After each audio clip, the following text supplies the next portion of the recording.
So what we're going to be working on is a two-piece slab sculpture, and I don't even know if I should call it a sculpture, but it's a way of making a pretty whimsical or pretty large piece out of multiple parts. So we're going to combine techniques of slab rolling and put those together, and then also some throwing. So if you look at this tall one, this was made by a student named Xiomara Espinosa, and she had a fascination with George Orr, the Mad Potter, so she liked to do this twist. But that throne port is probably about 5 inches tall, so it's only a 5-inch throne piece, and then some slabs. She did a 4-piece slab. For the assignment, it's only 2 required at this point in time, unless otherwise specified, and then she threw the bottom part as well. I'm going to show you how to make, I'll show you the mold for that tall one, but I'll also show you how to make something similar to this upright one that's not even fired yet, not even bisque fired. So that was made just the other day. It looks somewhat intimidating sometimes to my students because it's a large piece, but if you can throw a 6-inch cylinder, you can definitely pull this off, and if you know how to roll a slab. So I'm going to show you how to make something with the round molds, but I'll show you various molds, and then we'll come back around to constructing the piece.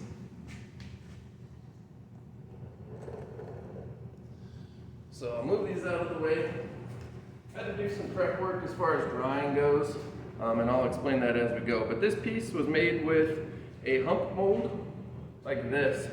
So you can see each of these was made with this square. This was made out of a relish tray, a little chip and dip. So this would have been the dip portion, and this is where the chips would go. I just poured some UG1 plaster in there.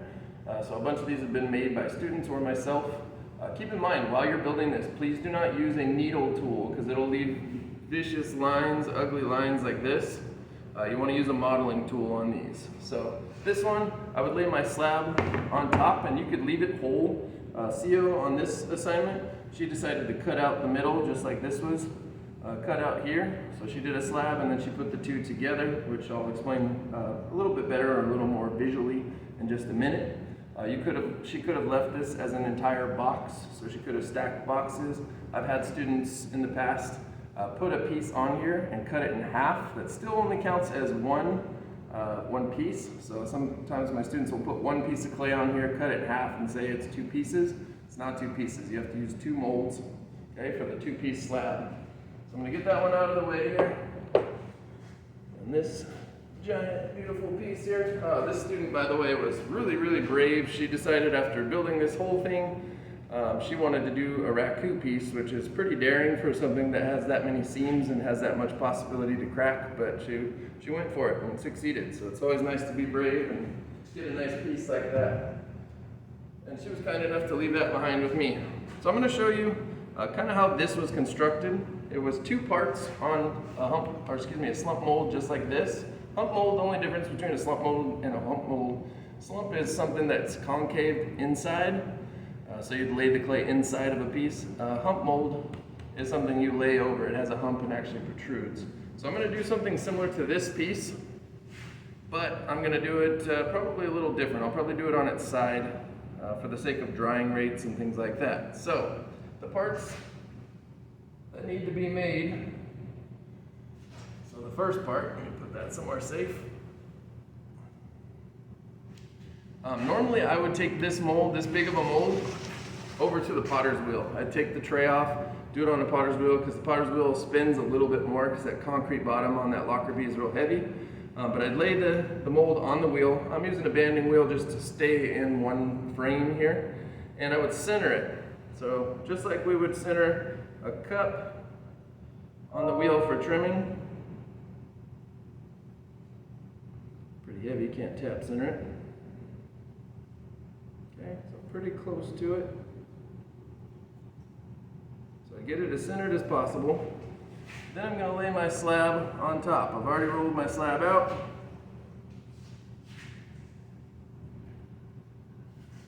I'm going to press this, again, to the hump mold. Hump mold, you press it, it protrudes or sticks out. The slump mold is something you stick it down inside. So if you're sticking it, say, inside of a bowl, that would be a slump mold. It's slumping down. If you put it on, say you flip that bowl upside down and you put it on the hump of the bowl, if that makes any more sense. So I'm going to trim off some of this excess here, make sure it's all pressed down. again, I would do this on the potter's wheel instead of on here because that way it'll keep going. But trim off some of this excess so it's not in my way. I'll use some of that for maybe coils or something later on. Okay, so now again I want to double check, make sure it's all pressed, and also double check my centering. Pretty well centered, and you can see this one's kind of got some chunks and bites out of it. Try not to use those ones. I've got a lot of molds in the back here. I have this one if you want something a little more concaved as well, a little smaller overall size, but I've got all kinds in the back. Pick and choose, or you can even make one on your own if you'd like. I've had a few students do that as well. So right now, just like I was trimming the top of, say, a cup or a cylinder or bowl to trim it level, I'm just gonna make a nice straight line. I'm gonna trace a line first, and then I'm gonna slowly add pressure. So this again, see, as soon as I add that friction, it stops. So I'm gonna keep this spinning, try to get back in my line. Again, use a modeling tool, please. Oops. Please don't use a needle tool.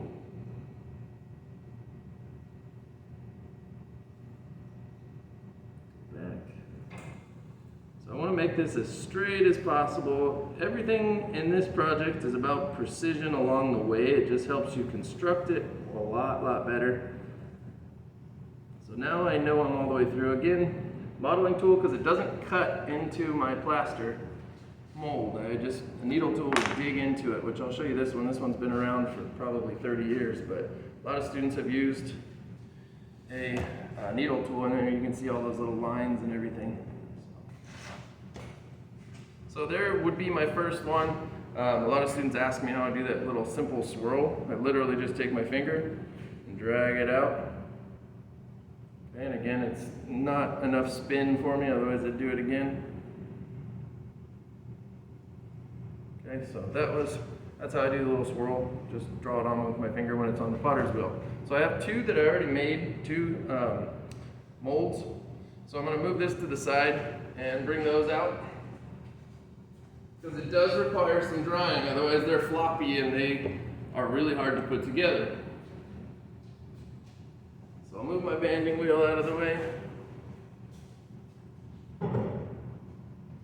Bring these two out. So these ones are already pre-dried. You can see them on the mold. Just cut a nice little circle. I'm going to take those off. So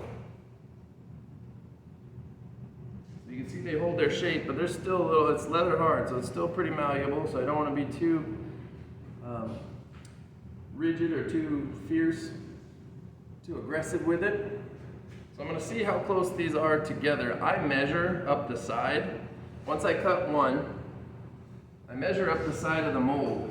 So you can see where the stain is, where my wet piece was. It goes down to here. But I measured and it was about 2.5 inches here. So I knew that the other one I wanted to cut up about 2.5 inches. So on the second mold, I cut up 2.5 inches, or at least as close as possible. We'll see in just a second if I am actually that close, if they fit together.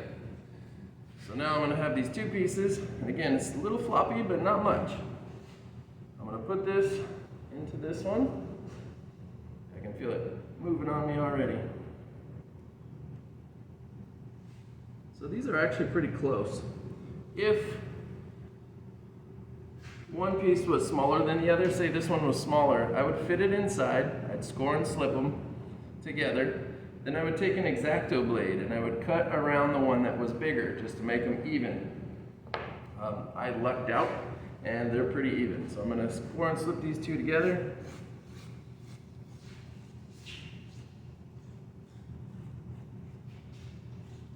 That'll take me a minute because these are rather large pieces.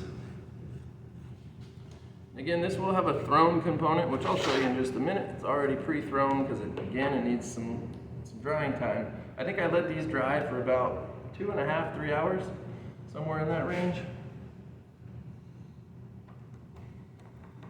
Brush is a little clogged up there. Okay, I'm going to do both sides with scoring. I'm just going to slip one side though.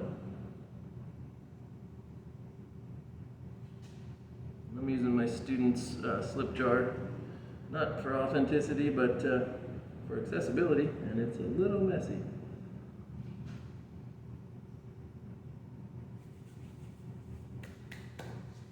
Okay, and then I'm going to score the other one all the way around. This also helps me get rid of like beveling the edge. It gets rid of that sharp edge that wouldn't fit together between the two. Usually when I cut that initial part, like the part I did on the banding wheel, which I would do on the potter's wheel, I take a sponge to the edge after I cut it and just kind of lighten up that edge just a little bit. So now I'm ready to put these two together.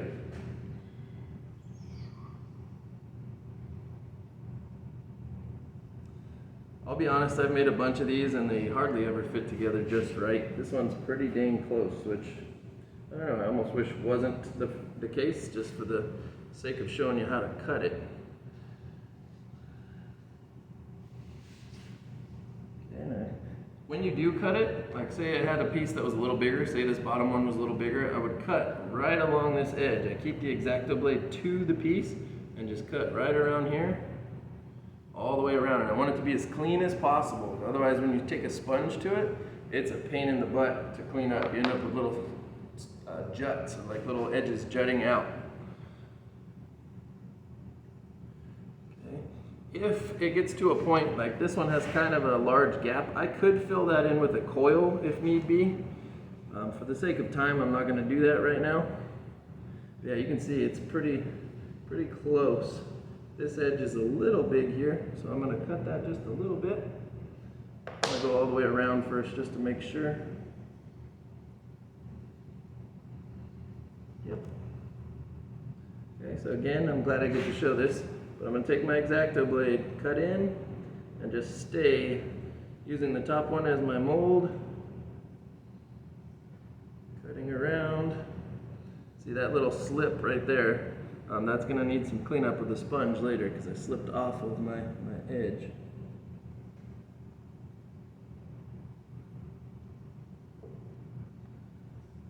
So that little piece right there is going to be a little extra work, a little extra craftsmanship.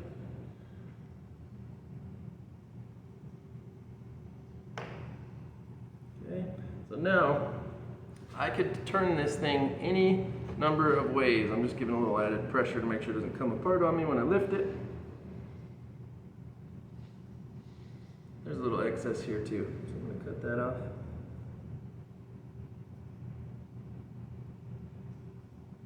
You could use a fettling knife for this too if you're watching as a home potter. Fettling knife, steak knife even. You could use this way. You could use this upright. You could use this, you could do two of these and put them whatever way you'd like. For this one, I think I'm going to, I'm going to leave it this way, but I'm going to do this one sideways instead of upright. So when I put this foot on, this is just a thrown ring that I made into an oval shape. I fit it on. You'll see how I fit this one in just a second. But I put it on while it's still kind of wet. It was laying down on two large sponges, sponges like construction sponges. I lay it down while I build it. Okay, I laid this whole thing down on the sponge, but I put this on. I cut a little slit out so it fit right on. There was a gap here that was unsightly, so I put a coil over it and blended that. And I'll show you what I mean in just a second, but I am going to build this instead of vertical like this. This one's going to be horizontal, and I'll have the spout coming out this way. Set that down very carefully.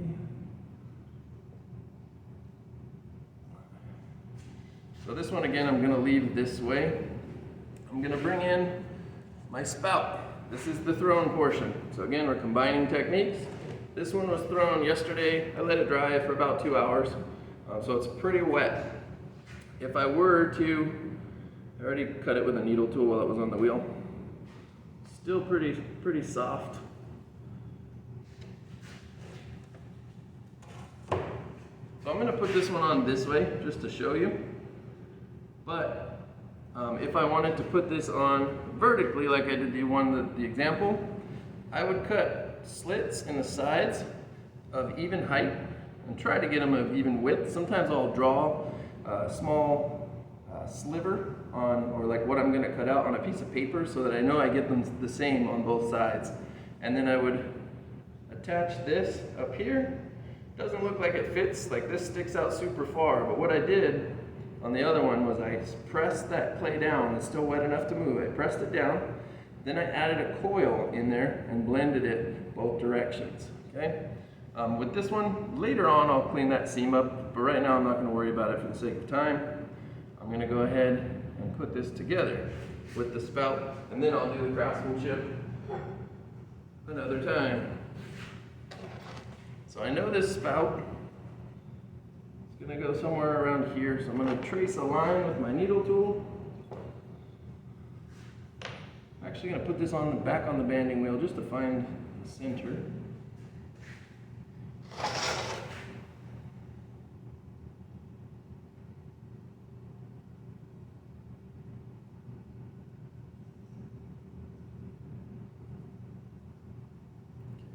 Close.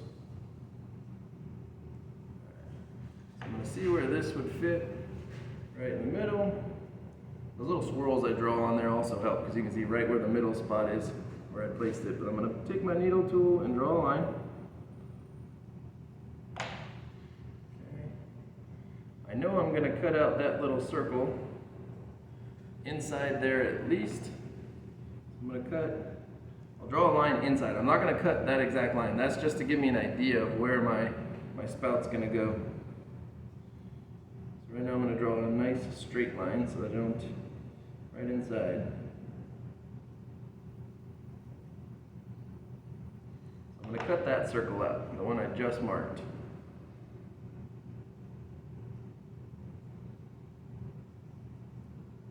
This one you're not really going to see the inside too much. I don't need to worry too much, but I do want to get it as precise as possible. Again, the more precise things are along the way, it is handmade, but the easier the construction becomes.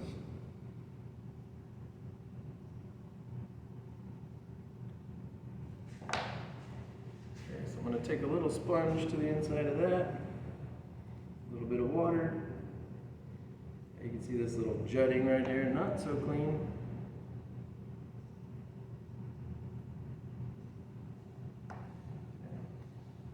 On the wheel, this would spin for days and days and days and be a lot easier to clean up.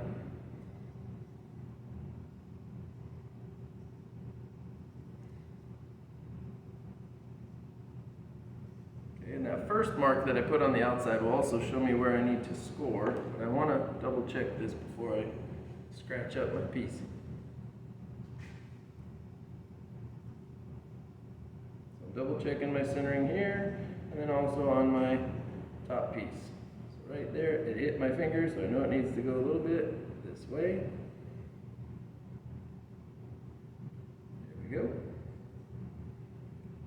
So again, I think my tracing's pretty good, but I'm going to double check. I'm just going to put my needle tool right next to this. And later that'll get covered anyway with a coil. So I'm going to score and slip the bottom of this lovely piece.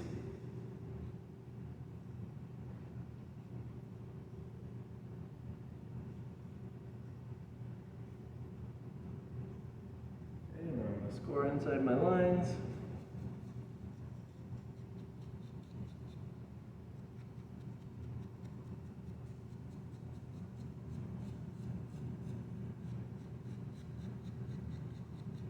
Okay, make sure I got plenty of score marks. Don't want this thing coming off at any point in time. If you let this get too dry on you along the way too, it's really hard to attach things. You can't move things, can't maneuver things, but then again, you have things like that bottom foot that I put on the vertical one. You have to wait for that to dry, otherwise you'll set it on there. I literally was putting handles on it and it started to slowly melt away and just bend. Place this on. Double check my centering again.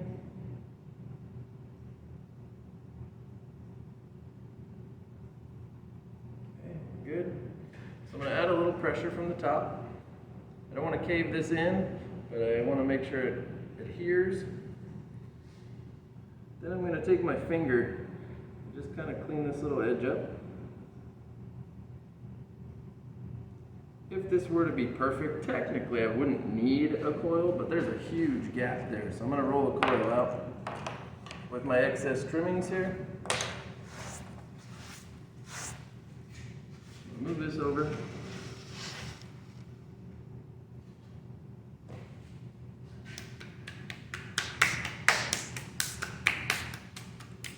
Little air pocket.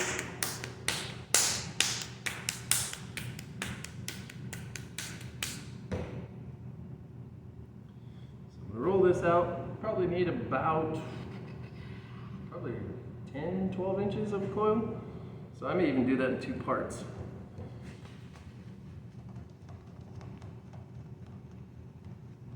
So what I'm trying to aim for is I want to fill in this gap right here and make it nice and even all the way around. So that way it looks a little more flush. Probably make this, looks like I'm going to need about the thickness of about a Sharpie marker. Not quite as thick as a whiteboard marker and not as thin as a pencil.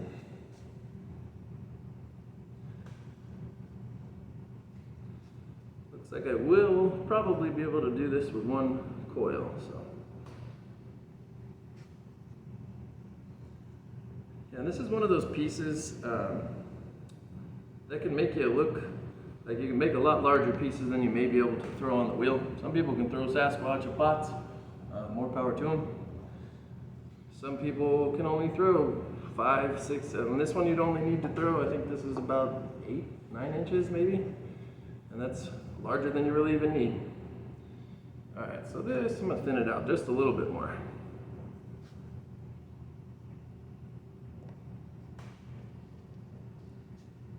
So I'm going to cut off 2 clean edges with my serrated or smooth rib. No, I'm not going to need that much. So a pretty even little coil. And I'm going to take this all the way around. That's a little too thick. We're going to go with it. So I'm going to take a small slice into it with my needle tool. I was going to use the rib, but it's going to stab my piece. But I overlap, cut straight down, take those little excess pieces off. And now I'm going to bring it down. Not sure if you were able to see that the whole time, but I'm going to bring it down here so I don't need to spin it around anymore.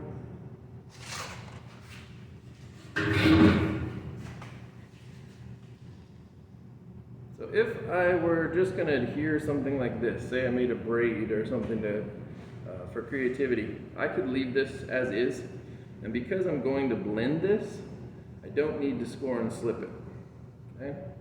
If you really want to make sure that it's going to stay, then score and slip it. Okay. So I'm going to blend this end of the coil, just so it doesn't come apart on me. And I'm going to start smashing down. This would actually be really good on the banding wheel, but like I said, I wanted to make sure you can see.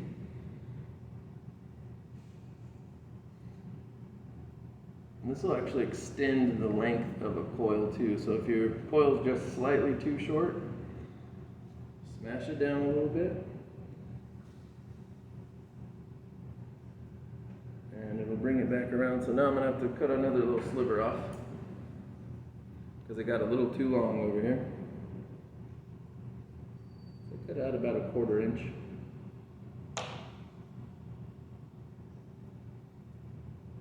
There we go, they extend and meet each other. Blend it again. I'm going to smash that just a little bit more, which will give me a little bit more length, but I don't think it's going to be enough to have to cut a sliver out this time.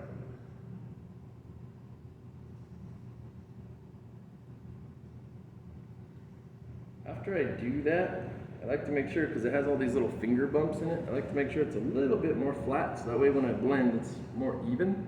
As far as all the way around, it doesn't have little bumps that are going to spread a little further than the rest.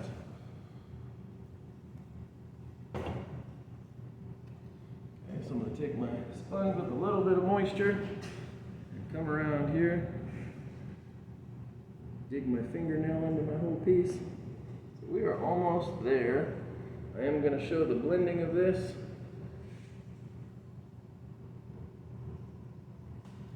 So I'm going to blend down first, but I take it about halfway into my coil. I may block you with my head here a little bit.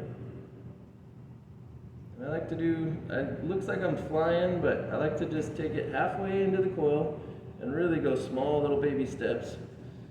So that way it's a little more even.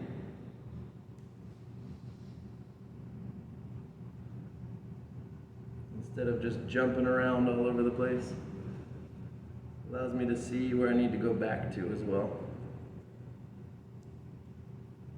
So you can see this is a Sasquatch of a pot. If you really look at it in the end, it's a big size pot. I can throw bulbs all day long, but there's no way I can throw one this shallow and this wide. It would for sure collapse on me unless I made an extra large foot and just cheated.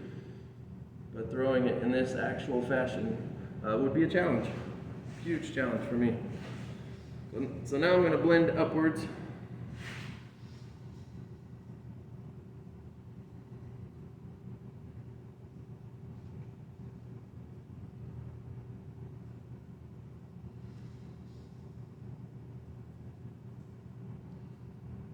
And this one would be a fun one to do for alternative firings. Foil saggers, raku. Raku's dangerous just because I have to cool it so fast, but and it may crack somewhere in here which I will come back and I will clean that up. But really good for, say, a foil sagger or a vara, or a vara would be dangerous too, but it's still, you got to give it a shot sometimes. So now I see this little bump. I'm gonna just take my fingers, even that out as I go around. If it sticks out too far, I may cut it off with the rib. Just get in there, curve the rib, and slice off a little bit, but I don't think I'm going to need to do that because it has such a large gap that I need to fill there.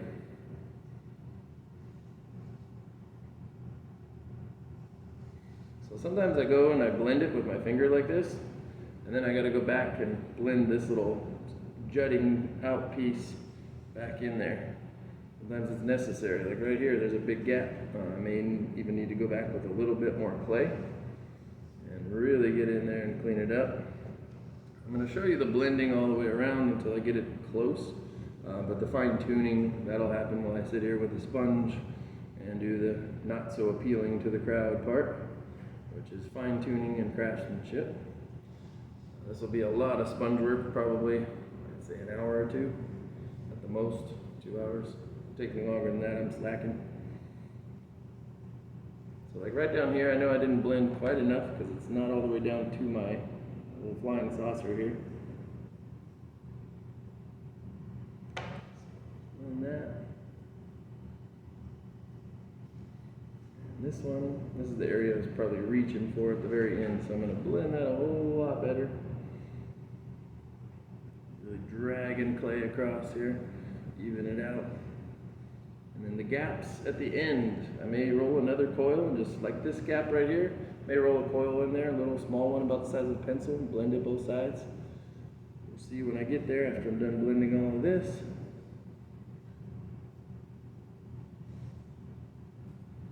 Sometimes I add little pieces that may even help me camouflage, truth be told. Sometimes you can see this sharp edge. I'm going to blend the heck out of this and use my smooth rib, but sometimes I'll put little pieces like seashells on here or whatever just to camouflage little gaps and things like that. So you can see the basic construction of this, and it needs a lot of time and attention, or TLC, in order to clean all this up. But this is the basis of it. I could even throw another little foot on the bottom, as wide as I'd like. I can make it any shape I'd like. I could throw it on the wheel, make it a square, I could make it a triangle, keep it a circle, make it an oval, just by going all the way through the bottom. You're not leaving a bottom, so you never have to really measure the bottom. So just like this piece, when I made this, I open all the way to the bottom, so that way I have an open spout. So when I look inside, I can see inside this piece. So that's the two-piece slab, and again, it needs some love, some TLC, but that's the basic construction of it, and now it's time to clean this up, and I'll post a picture on Google Classroom of what the final product looks like on both of these pieces. So there's one laid out sideways, and here's one done vertically. Still greenware, so I want to be careful with it. the two-piece slab. And you can do as many pieces as you'd like. If you want to do one like CO's, hers was a 4-piece slab. Minimum of 2.